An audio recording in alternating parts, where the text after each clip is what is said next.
you've ever wondered why Charles Dickens still feels so alive 2 centuries after his birth, we will be talking about all that plus more in today's video. I will be sharing some of the threads that tie together his stories, his unforgettable characters, and the social mirror he held up to Victorian England and to us even reading today. So get ready, I will be doing a deep dive into Charles Dickens' themes and signature style. Now, before I get into Dickens' themes, I want to share a bit about this author first. Now, Charles Dickens burst onto the scene around 1836, barely out his teens, and he was writing under a pen name at the time for newspapers before he published the Pickwick Papers, which was an instant hit. He was born in Portsmouth, England, and he really experienced poverty firsthand when his father was thrown into a debtor's prison and young Charles was sent to work in a blacking factory at the time to help support the family. Now, that childhood hardship fueled his lifelong obsession with social reform and sharpened his ear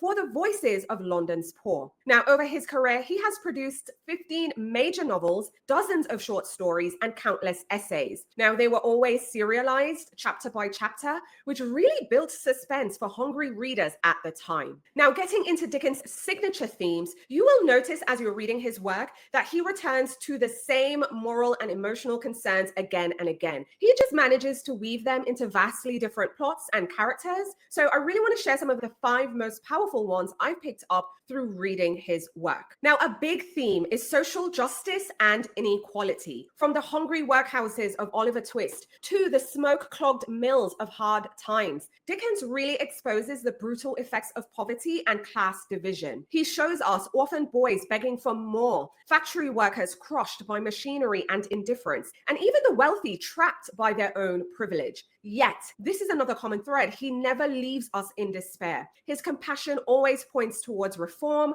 reminding us that society's well-being depends on how we treat our poorest members of society. Another theme in his novels you'll notice is the theme of childhood and memory. Because in David Copperfield and Great Expectations, you see how early trauma shapes entire lifetimes. From Pip's terror in the marshes, David's loneliness in Salem House, both echo forward, which cloud their decisions, and it also, though, ignite ambitions, it warps relationships, and so much more. So Dickens really dramatizes how innocence lost at an early age can either imprison us or become a catalyst for growth. So we see all characters wrestle with guilt and sometimes longing, and the urge oftentimes to reconnect with simpler days. Another common theme is redemption and transformation. Scrooge's overnight rebirth in A Christmas Carol, which by the way is his most famous pivot, but we will find that redemption arcs pepper nearly every novel, including in A Tale of Two Cities, because we have Sidney trades his wasted talents for noble sacrifice.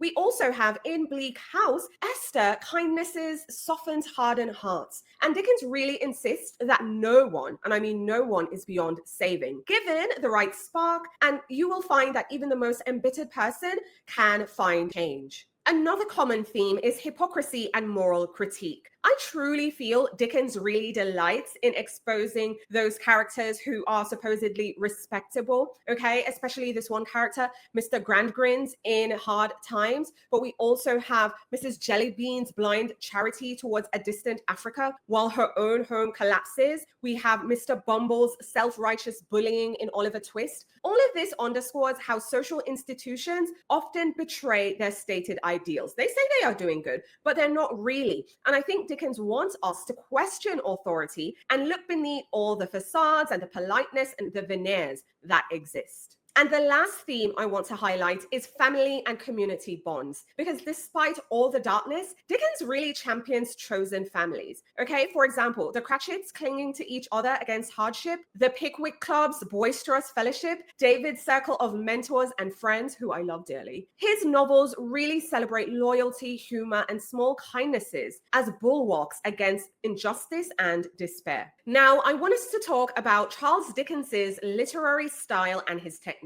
Now, the big thing I think folks think about when they think of Dickens is the fact that he did his novels in serials originally, and that created lots of suspense. So the serial suspense is a big technique because Dickens published in monthly or weekly installments, and each chapter ends on a cliffhanger. So an abandoned infant in a storm, for example, a shocking confession, a twist of fate. whatever it might be. That shaping of the narrative tension kept readers turning the pages, binge reading long before that was a thing, and just really excited for the next installment. Another technique and style includes narrative voice and directly addressing the audience. I feel Dickens often breaks the fourth wall. Dear reader, have you ever? And just brings you into his argument. I love that his narrators balance wit and heart, and they guide us through these crowded streets one moment at a time, really plunging into a character's heartache and into the next thing they're thinking or they're feeling. Personally, I love the fourth wall break. It's like watching television, specifically reality TV. And when you get that fourth wall break, you get the behind the scenes, you get the folks acknowledging they're on a show. I like how Dickens can acknowledge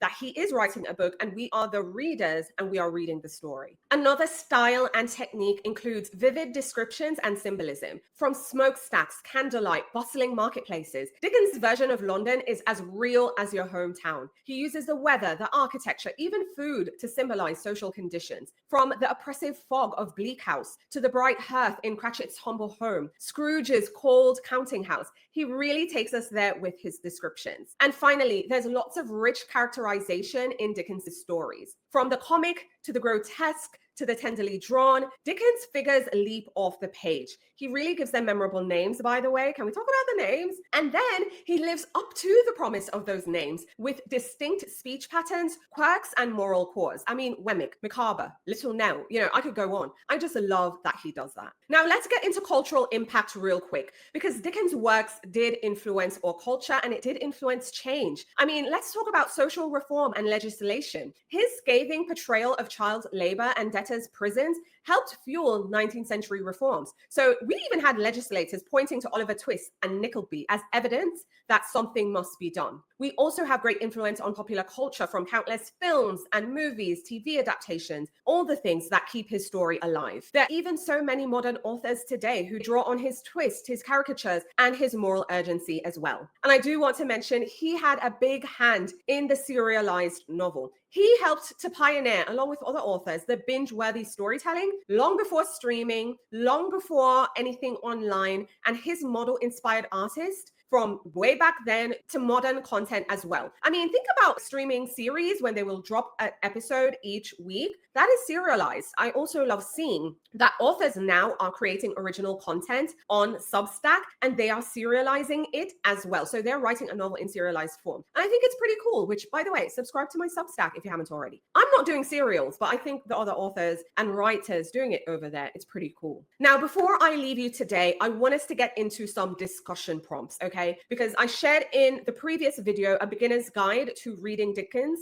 and providing different entry points based on mood. If you haven't watched that one yet, go back and watch that. We just talked about themes. So as you're reading, I want you to ask yourself certain questions, like what social theme in Dickens' novels still feel urgent today? What themes resonate with you? Also, how does Dickens use humor to soften or highlight his darker scenes? In what way do the redemption arcs inspire you personally? And finally, I'd love to know if you find his direct addresses to the reader, again, breaking that fourth wall, do you find it effective or distracting?